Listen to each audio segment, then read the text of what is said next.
அன்புள்ள சகோதரர்களே, எங்களிடத்தில் மிகவும் கணக்கெடுக்கப்படாத அல்லது பெருமதியில்லாத அருள்களில் ஒன்றாக கருதப்படக்கூடிய ஒன்றுதான் இந்த தண்ணீர் என்பது. அல்லாஹு ரப்புல் ஆலமீன் குர்ஆனிலே சொல்லி காட்டுகின்றான், வஇன் தஉது நிஅமத்தல்லாஹி லா துஹ்ஸூஹா, நீங்கள் அல்லாஹ்வுடைய நியமத்துக்களை எல்லாம் கணக்கிட்டு பார்ப்பீர்கள் என்று சொன்னால் உங்களால் அவைகளை கணக்கிட்டு முடிக்க முடியாது என்று அல்லாஹு தஆலா சொல்லி காட்டுகிறான். அன்புள்ள சகோதரர்களே, நியமத்துக்களை பொறுத்தவரைக்கும் நாம் புரிந்து கொள்வதற்காக இரண்டு வகையாக நாம் சொல்லலாம். ஒன்று, எமது வாழ்க்கையில் ஒன்றித்து போய்விட்ட சில இறைவனது அருள்கள், அதாவது தினந்தோறும் அல்ல ஒவ்வொரு நிமிடமும் நாங்கள் கண்டு கொண்டிருக்கக்கூடிய நியமத்துக்கள். இன்னும் ஒரு சில நியமத்துக்களை பொறுத்தவரைக்கும் அரிதாக கிடைக்கக்கூடிய நியமத்துக்கள். எங்களிடத்தில் எது மிகவும் அதாவது நன்றி பாராட்டத்தக்க நியமத்துக்களாக கருதப்படுகின்றவைகள் என்று சொன்னால், இந்த அரிதாக எது கிடைக்கிறதோ அதெல்லாம் ஒரு பெரிய நியமத். ஒருவருக்கு செலரியிலே அதாவது அதிகரிப்பு செய்யப்பட்டு விட்டால் அது ஒரு பெரிய ஒரு நியமத். ஒரு புதிய ஒரு வாகனம் வாங்கிவிட்டால் அது ஒரு பெரிய ஒரு நியமத். ஒரு வீட்டை வாங்கிவிட்டார் என்று சொன்னால் அது ஒரு பெரிய ஒரு நியமத்.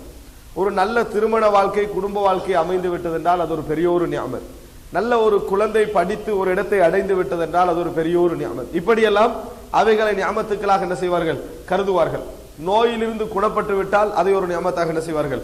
கருதுவார்கள். ஆனால் ஒரு கப் தண்ணீர் கிடைத்து விட்டால் யாராவது நியமத்தாக கருதுவார்களா? இல்லை. அதற்கான காரணம் என்னவென்று சொன்னால், நம்ம அதுக்கு பழகிவிட்டோம். அன்றாடம் எந்த நியமத்துக்கள் எங்களோடு அன்றாடம் இருந்து கொண்டிருக்கிறதோ, அனுதினமும் நாங்கள் அதை பயன்படுத்தி கொண்டிருக்கிறோமோ, இலகுவாக எங்களது கையிலே கிடைத்துக் கொண்டிருக்கின்றதோ, அவைகளை பெருமதியானவை என்பது உள்ளம் ஒரு புறம் சொல்லிக் கொண்டிருந்தாலும் கூட இந்த ஆரம்பமாக சொல்லக்கூடிய நியமத்துக்களுக்குரிய அது போன்று நாம் என்ன செய்வதில்லை, கணக்கெடுப்பது கிடையாது. ஆனால் மாற்றமாக குர்ஆனையும் சுன்னாவை நாங்கள் படிப்போம் என்று சொன்னால், எந்த நியமத்துக்கள் எல்லாம் நாம் கணக்கெடுக்காத வகையில் எமக்கு பக்கத்திலே இருந்து கொண்டிருக்கிறதோ, அன்றாடம் நாங்கள் உபயோகப்படுத்தி கொண்டிருக்கின்றோமோ, அவைகள் தான் நாம் இரண்டாம் தரமாக சொன்னதை விட மிக முக்கியமான நியமத்துக்கள். காரணம், இறைவன் வாழ்க்கைக்காக அவைகளை எமக்கு தந்திருக்கிறான். நாம் வாழ்வதற்காக எமக்கு அவைகளை தந்திருக்கிறான். இறைவன் வாழ்க்கையை பொறுப்பெடுத்திருப்பதனால், ரிசுக்கை பொறுப்பெடுத்திருப்பதனால், அது கை கட்டிய தூரத்திலே இறைவன் என்ன செய்கிறான்? அதை வைத்திருக்கிறான். அதனால் எங்களுக்கு அது பெருமதியாக விளங்குவது கிடையாது. எப்பொழுது அல்லாஹு தஆலா எமக்கு பழக்கத்திலே உள்ள அந்த நியமத்துக்களை கைப்பற்றுகிறானோ அல்லது கொஞ்சம் தடை செய்கிறானோ, அப்பொழுது எமக்கு இரண்டாந்தரமாக நாம் கருதி கொண்டிருக்கக்கூடிய இரண்டாவது வகையாக கருதி கொண்டிருக்கக்கூடிய நியமத்துக்கள் இருக்கின்றனவே, அவைகளெல்லாம் நாம் தூக்கி எறிந்து விடுவோம். அவைகளெல்லாம் நாம் தூக்கி எறிந்து விடுவோம். அன்புள்ள சகோதரர்களே, எம்மை சூழ இருக்கக்கூடிய ஆக்சிஜன், நாம் சுவாசிக்கக்கூடிய அந்த காற்று, அதை ஒரு பெருமதியான விஷயமாக நாம் கருதுகிறோமா?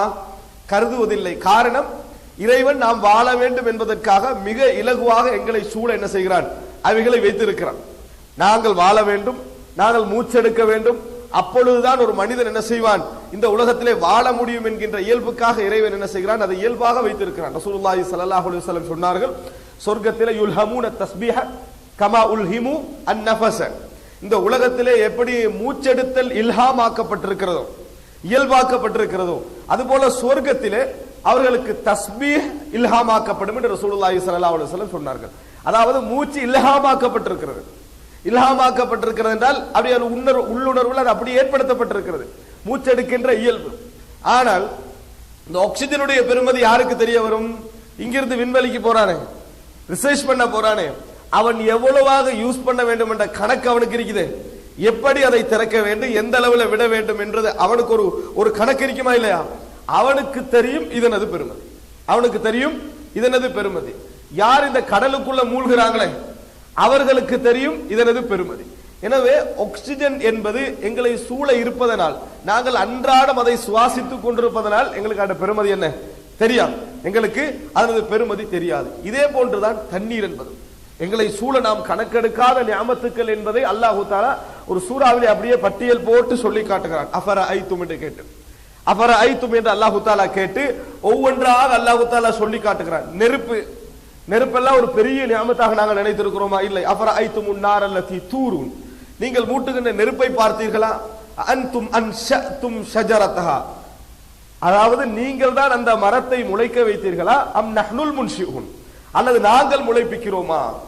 ஆக்சிஜனுக்கு பச்சையம் என்பது தேவை. பச்சையம் என்பது மரத்திலிருந்து தான் உருவாகும். அந்த மரத்தை யார் உருவாக்குகிறோம்? நாம் தான் உருவாக்குகிறோம் என்று அல்லாஹ் ரப்பல் ஆலமீன் என்ன செய்கிறான்?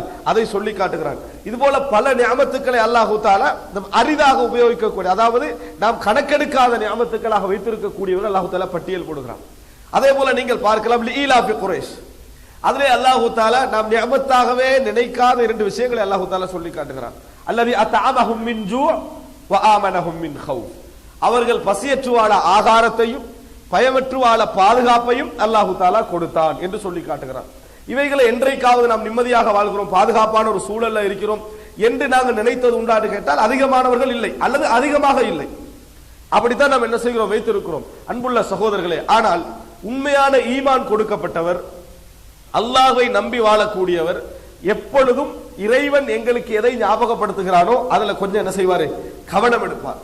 அப்படி ஈமான் உள்ளவர்களாக இருந்தால் அவர்கள் எதிலே கூடுதலாக கவனம் எடுக்க வேண்டும் தெரியுமா? இந்த உலகத்திலே இயற்கையாக எது எங்களுக்கு அமைந்து விட்டதோ, அதாவது இறைவன் எங்களுக்கு இயற்கையாகவே அதை செய்து விட்டானோ அதுல தான் கூடுதலாக யோசிக்க வேண்டும்.